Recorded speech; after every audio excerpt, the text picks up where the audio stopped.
हमारे सभी पाठकों को प्यार भरा नमस्कार। तो दोस्तों, आज की कहानी है आपने तो सच में मेरे हमसफ़र होने का पूरा फर्ज निभा दिया। रजनी और उसकी सासू माँ चाय पी रही थी, साथ में नाश्ता भी करती जा रही थी। सासू माँ सुषमा जी बोली, रजनी बहू, इस बार तो तुम्हारे यहाँ से त्यौहार आएगा। जी मम्मी जी, रजनी बोली। सुषमा जी बड़े रोब से बोली, अपने पिताजी से कह देना कि त्योहार ऐसा भेजे कि हमारी इज्जत का फालूदा ना करे। रजनी बोली, मम्मी जी, पापा बोल रहे थे कि वह करवा चौथ और दिवाली दोनों एक साथ दे जाएंगे, क्योंकि इतनी दूर से रोज रोज आना नहीं हो पाएगा।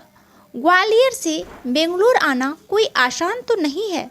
सुषमा जी बोली, बेटी ब्याही है तो रीति रिवाज तो निभाने पड़ेंगे। तुम्हारे पिताजी ने गलती करी, अपने शहर में संबंध कर लेते तो अच्छा रहता, बल्कि अपने शहर में भी नहीं, अपने मोहल्ले में ही कर लेते। रजनी पहले तो चुप रहना चाहती थी, फिर उसने सोचा बहुत हो गया, आज तो बोलना पड़ेगा। उसने कहा, माफ़ करिएगा मम्मी जी, मेरे पिताजी आपके यहाँ संबंध नहीं लाए थे, बल्कि संबंध आपकी तरफ से गया था।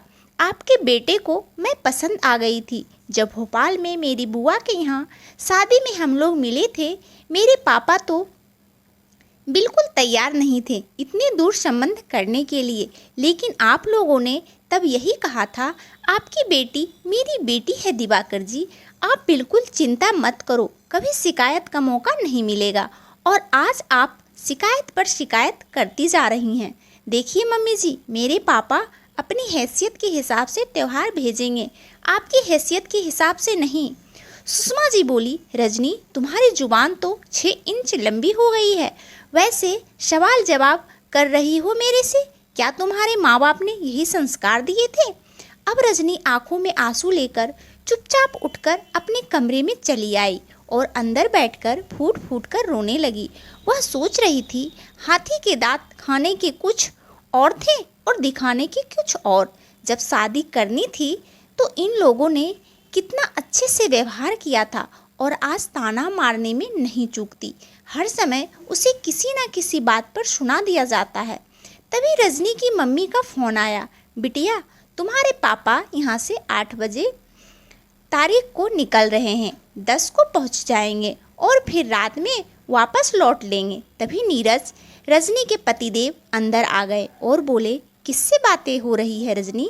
रजनी बोली, मम्मी जी का फ़ोन था, पापा त्यौहार देने आ रहे हैं। नीरज जी बोले, पापा क्यों आ रहे हैं? पापा से कह दो अंकित को भेजे, पापा क्यों परेशान हो रहे हैं? रजनी बोली, तुम्हारी मम्मी को इतनी शिकायतें रहती है, अगर भाई आया तो उसे तो और ना जाने क्या क्या सुना देंगी। नीरज ने कहा, तुम भी बड़ा टेंशन लेती हो, मैं जब मैनेज कर लूँगा। अभी मैं पापा के टिकट कैंसिल करके अंकित की टिकट करवा रहा हूँ और मैं जाकर स्टेशन से ले आऊँगा। तुम बिल्कुल परेशान मत हो, सब अच्छे से हो जाएगा। नीरज मुस्कुराते हुए बोले। रजनी को तो कुछ भी अंदाज़ा नहीं था। नियत तारीख को नीरज बोले, मैं स्टेशन जा रहा हूँ अंकित को लेने, ट्रेन 4 घंटे लेट गई है, तो पहले मैं अपना काम करूँगा, बाद में स्टेशन चला जाऊँगा। यह कहकर वो निकल गए। लौट कर आए तो साथ में अंकित था। ढेर सारा सामान देखकर सासू माँ खुशी के मारे फूली नहीं समा रही थी। इस बार तो लग रहा है बहू के पिताजी की लॉटरी लग गई है, तभी इतना सामान भेज दिया है। चलो अच्छा हुआ मैंने कह दिया था, तो कम से कम आज पहली बार ढंग का त्यौहार आया है। एक एक सामान खोलकर देख रही थी। चांदी की लक्ष्मी गणेश, चांदी का करवा और अपने लिए कांजीवरम साड़ी देखकर तो फूलकर कुप्पा हो गई। रजनी भी आश्चर्यचकित होकर सब कुछ देख रही थी। 11 किलो मिठाई, ड्राई फ्रूट के डिब्बे, चॉकलेट के डिब्बे। सासू माँ बोली, भगवान जी के भोग के लिए मिठाई निकाल कर रख दो। जब सब नाश्ता पानी कर चुके तो रजनी अंकित को अपने कमरे में लेकर गई और बोली, भाई यह सब क्या है? तभी पीछे से नीरज आकर खड़े हो गए और बोले, अरे त्योहार है और क्या है? रजनी बोली, इतना सारा सामान कैसे? अंकित मुस्कुरा दिया और बोला, दीदी यह सब जीजा जी की मेहरबानी है, इन्होंने पापा की टिकट कैंसिल करवा दी थी, मुझे इसलिए बुलाया था क्योंकि पापा यह सब करने नहीं देते और जीजा जी ने मुझे कसम दिला दी थी कुछ भी ना बताने के लिए। अब बताइए मैं क्या करता, मेरी ट्रेन तो राइट टाइम थी। इतना सारा समय तो सब खरीदारी में लगा है। मम्मी ने आटे के लड्डू और मठरी आपके लिए अपने हाथों से बनाकर रखे हैं और करवा भेजा है, बाकी सब यहीं पर लिया है। रजनी बड़ी ही कृत्य की नज़रों से अपनी पति को देख रही थी और कह उठी, आपने मेरे पापा के ऊपर कर्ज चढ़ा दिया है। अब आपको जब पता चलेगा आपने इतना सब कुछ किया है तो कितना नाराज होंगे। नीरज जी बोले, नाराज तो तब होंगे जब उन्हें पता चलेगा। और उन्हें बताएगा कौन?